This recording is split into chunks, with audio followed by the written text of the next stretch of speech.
The gain-loss theory describes how the gradual changes in a person's behaviors towards us in turn affect how we feel about them.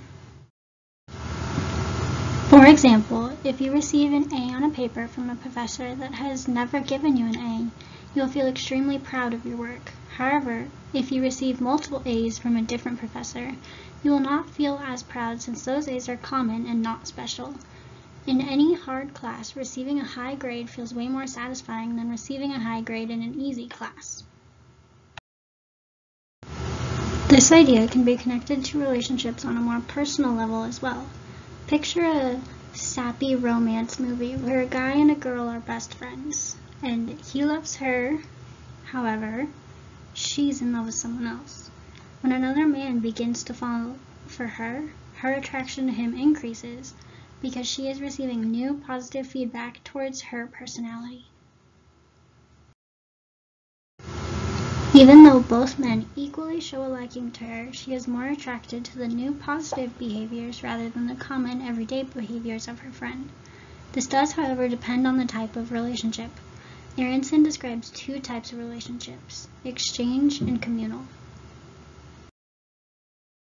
Exchange relationships are relationships in which the people involved want to make sure that some sort of equality is achieved and that rewards and costs to each of the partners are fairly distributed.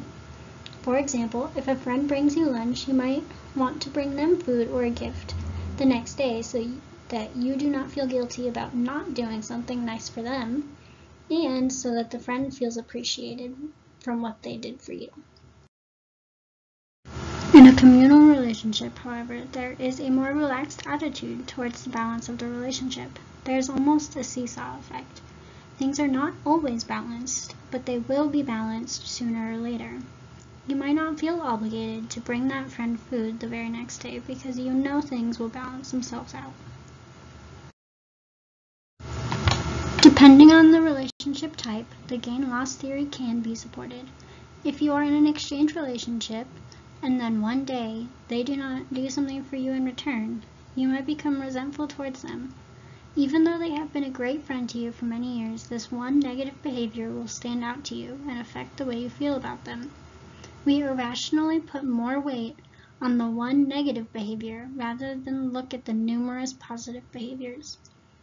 And, like everything else in social psychology, this idea is situational.